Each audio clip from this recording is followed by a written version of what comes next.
password. Ngayon ang gagamitin niya. Sa abroad po kasi isang buwan ang pagboto nila. Isang buong buwan ang pagboto. At yung mismong nakaboto natin na kababayan, sa buong isang buwan na yun, pwede niya i-verify kung nandun pa yung boto niya.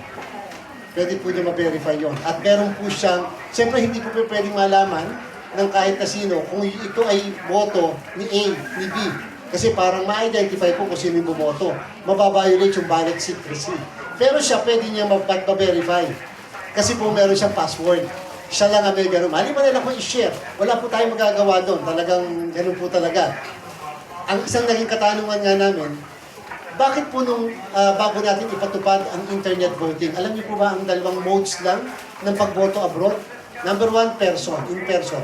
Pupunta ka sa embahada, konsulada, doon ka boboto in person.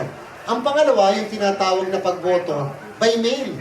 Pinapadala yung balota sa kanya, naka-envelope, tapos libre ang koreo po nun.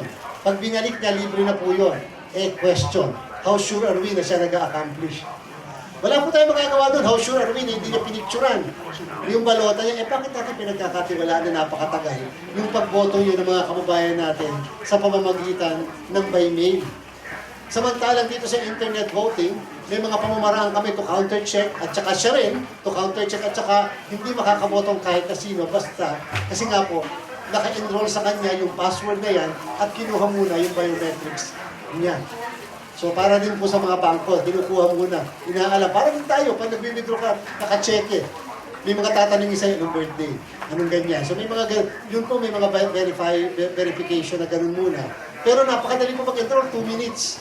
Nakapag-enroll ka agad yung mga kababayan natin. At no matter din po, o mga 2 to 3 minutes, nakakaboto na. Kita niyo po yung convenience na ganun.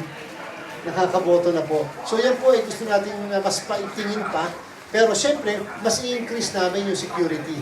Kasi pinaka-number 1 consideration lagi, yung security ng boto. Kasi sabi nga, again, hindi po pinag-uusapan yung bilis kung hindi yung dapat credible ang results po natin.